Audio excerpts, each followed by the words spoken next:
Good morning, Pride League. We've got another Thursday approaching.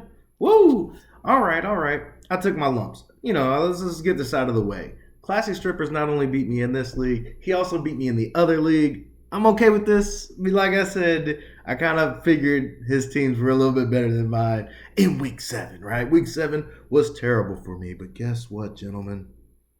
Just like a Saiyan, I don't know if you could tell, but I'm like an 8th Saiyan right now. Just like a saying, if you beat me, I'm going to come back stronger. I am going to final flash this shit to death, and I will be stronger starting this week. You guaranteed it, baby. Week 8. Before we get to week 8, let's go ahead. Let's go ahead and recap week 7, right? My picks. Let's go ahead and start with what I thought would be the easiest, and that was ADP going up against FU. Unfuckwittable is not going down to ADP. There's just no way, no reason to get into that. My second match, this one was upset central. I kind of wish I'd have picked this for my upset, but I just didn't see it happen. We got Dynasty Sage going up against Wubba Lubba Dub Dub, who has just leaned into his name. Good on you, kid. I create great fantasy team names, and motherfuckers just flock to it. Wubba Lubba Dub Dub! I'm with it. Anyway, not with the loss. You are the sole reason I didn't get my perfection this week. Wubba Lubba Dub Dub was supposed to just destroy Dynasty Sage, but guess what? Dynasty Sage said, Deion Jones, go play center field in the back. Oh, don't forget to sack the quarterback when you can. Joe Burrow, let me see your rocket arm, my guy. Pew! He was out there lighting folks up on the backs of Joe Burrow and Deion Jones. Dynasty Sage pulls up with the upset. I'll take that L. Whatever. And then my third matchup, I had Bull City beating Dunder Mifflin. That was a squeaker. It was real close. But Bull City did what I thought he'd do. Fourth matchup, Ultra Squeaker. Griffey Cakes. Shaving points in this motherfucker. Just shaving points. I can't believe it. He had guys with goose eggs and almost sacrificed the win here against those Hollywood Cole brothers. I can't believe it. I would be sick to my stomach if I had my opposition just barely squeaking by and I still lose. But honestly, Griffin Cakes was supposed to win that, and he did. My fifth matchup, the Boss, going up against Stacking Yards. And Stacking Yards at 4-2, there was definitely cause for me to think that trend would continue, but I picked the upset. The Boss hit on the, doing this thing off of Dearness Johnson. I probably could have picked up Johnson, and it probably would have made my matchup even closer, but the Boss played him, got great fantasy production out of that month, and beat an upset in Stacking Yards. 6, we've got Agent Smith going up against those West Coast Giants. Another upset for me. I knew it. On the back of this defense, the Giants came up and said, you know what, Agent Smith, you're looking a little glitchy, my boy. Shut him down. Matrix, whatever. I don't know any Matrix references too much. The movie's out here, and I think it's going to suck anyway. But Agent Smith, this week's not going to be even more pleasant. I mean, you just handled Morpheus, right? Morpheus came up there and you got Neo coming up here in a second. You got Neo coming up. What you going to do, Agent Smith? So, got that one out of the way. And then, in my game the week, I had Disabled Vigilantes going up against Classy Strippers. Not in one league, but in 2 leagues. And Disabled Vigilantes did what I think they would do, considering I had, definitely less than 5 points for my running back position. I had only one quarterback playing. There were so many reasons why Disabled Vigilantes did not perform up to spec. But what can you do? Your boy was 6-1 with the picks today, and I refigured the total.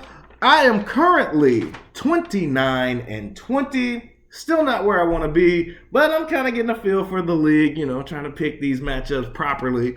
But that is week 7 in a nutshell. Kiss that motherfucker goodbye, because week 7 was terrible. It was just terrible for me. Just absolutely atrocious.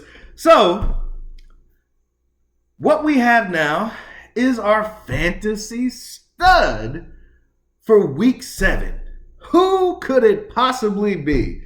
Now, part of me wanted to just make Dynasty Sage the fantasy stud, because it was remarkable. The on-pouring. So I want to give Dynasty Sage his just desserts. But I'm not going to do that. West Coast Giants actually had a phenomenal week doing the dang thizzle. Well, he ended up with like 275 points in a very bye-week restrictive. Kudos to those West Coast Giants doing the dang dizzle. Now, if you got a stud, you more than likely got a dud. So, Disabled Vigilante was real close. I almost wanted to put myself down there just because, but I also recognized the deficit I was in. I knew it wasn't gonna happen, right? But Dunder Mifflin, you definitely get fantasy dud this week. What is going on? Is there like some kind of power struggle up over here in Scranton? Somebody needs to just calm down and sell this fucking paper, man. What's the deal, Dunder Mifflin? Will Dunder Mifflin be able to bounce back in week 8? Will West Coast Giants be able to maintain their ability to score over 250 points? Tune in next week, right? But let's go ahead and see if my predictions go real good, right? So, we got that out of the way. The week 8 game predictions. The easiest one for me to predict would be Classy Strippers going up against Dynasty Sage. Even though Naruto came up and just represented for the village, I'm not certain that he's going to be able to take a powerhouse like Classy Strippers. Give Classy Strippers the win. And now, number 2, we've got Stacking Yards going up against those Hollywood Cole brothers. And right, I should definitely pick Stack, but I'm not going with an upset here with those Hollywood Cole brothers. I see them going back at 500, knocking that out. Number 3, we've got those West Coast Giants, coming riding high off of that fantasy stud week, going up against those boys at Scranton. So you got your stud going up against the dud. What's gonna happen?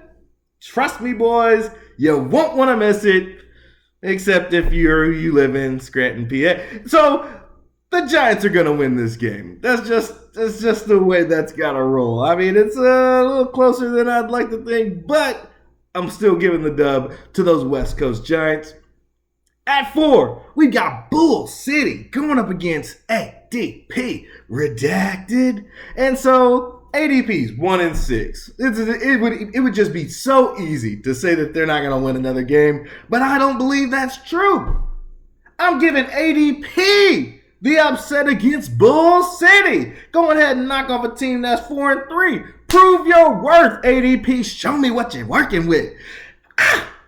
Shake it fast. Watch yourself. Show me what you're working with. You know what I mean? Go get him, ADP. And the 5th matchup, yours truly, Disabled Vigilantes going up against Agent Smith. I kind of gave you a preview, man. Disabled Vigilantes bringing in Neo. We got a full complement of weapons.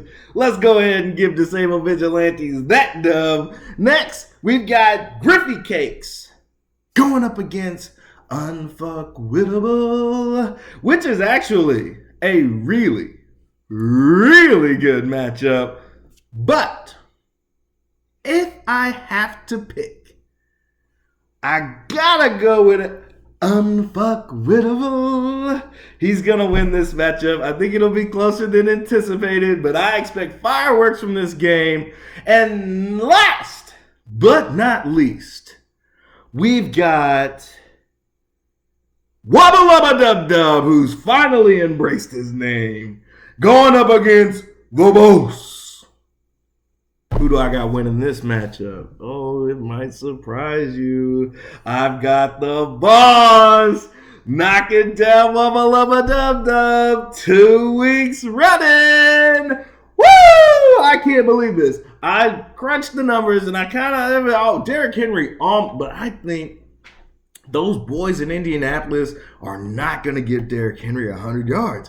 I believe this, especially after that win that they just had. I think Derrick Henry was my, fulcrum. If Derrick Henry has a big game, I'm giving it to Wubba Lubba Dub Dub. If Derrick Henry is contained to, let's just say, 65 yards or less and no touches, that's a pretty big win for the boss. Game of the week, wrapping it up. You've got my picks. Now, to finish out this video and to see where we are, week 8. Ooh, we're starting to get into them cold weather months, you know what I mean? It's starting to get to the nitty gritty where every dub is more important than the last. You know what I'm talking about? The winners know what I'm talking about. That's all that matters, right? So let's go into the power rankings. We'll go from, least to beast. That's what we'll do. We go from least to beast. So at the least, we got ADP. Right, even though I got ADP winning this game in an upset, it still doesn't put you too far from, the worst team in the league. Following up, we got Dynasty Sage. These guys are, I don't know how long they're going to be in the basement, but they seem pretty comfortable down there. Next, 12, we're going to leave Dunder Mifflin where they are. I just don't, show me something. We'll see if we can move you. And then I dropped the Hollywood Cole brothers to 11. Again, it's just a consistency issue for me. At number 10, we've got those West Coast Giants clawing their way out of the basement. We'll see how that goes. Bull City left you at 9. Stack left you at 8. Agent Smith at 7. This is where it matters, right? I still think Agent Smith is a quality playoff team, but he is going to take these L's quite strongly, at least this week. So I got him at 7. We'll kind of reevaluate his position later. At 6, left Griffy Cakes there. Griffy Cakes doing the dang thing. Will he get this dub this week? It will determine a lot whether or not he breaks into that maybe top 4 category. We'll see. Wubba Lubba Dub Dub. That dub. Losing to Dynasty. Say that's your taco week. What the fuck happened, bro? Put you down at 5. Let's see where, I still don't have you winning this week. So we're definitely going to have to reevaluate your situation. Got you at 5 right now. The boss got you up at 4. I'm starting to become a believer, boss. I'm starting to become a believer. I put myself at number 3 because there really wasn't anybody else that there's only a couple of teams that I think might actually contend for me, And above me, that would be Classy Strippers. I also think that he gets his bye week, his taco win this week, right? He stays number 2, and then Unfuckwittable. It would even a major loss wouldn't knock Unfuckwittable off too much. He's got so many explosive fantasy players. Finally, Unfuckwittable at number 1. Gentlemen, we got Green Bay going up against, now I've kind of forgot who they play, but I know it's, the big thing is Devontae Adams and his coach. Oh, Arizona, that's my side. Holy smokes. My major components of my team are playing tonight, so I guess I should tune in. So we got Aaron Rodgers going up against Calamari Wednesdays, but it's Thursday, so we still go eat them leftovers, right? We still got calamari for the leftovers on Thursday night, but that's where we're at right now. If you don't like your position, we've seen some wheels and deals. Hell, I made a couple bad trades, I think, but ultimately, we're in it for the long term. Short term, obviously everybody should want to win, but geez, I don't think I need to keep remembering what happens in that fourth year when all that money starts flying around, and you know what I mean. Those fourth year pots. That's what you got kind of. I'm still feeling my 14-team league. We got taxi squads. There's just not a whole lot of stuff on the waiver wire. And I think that trend will only continue as everybody gets a little smarter about where they want to put their guys, what they're holding, what they're selling. Whew! I love this shit, boys. So let's keep it going. We're more than halfway through the season. Trade deadlines are approaching. So let's go ahead and wrap this video up. Good luck to everybody this week. Everybody except Agent Smith. You go download a fucking virus for all I give. You know what I mean? You know what I mean? Either way, let's have everybody have a safe and happy weekend. Peace.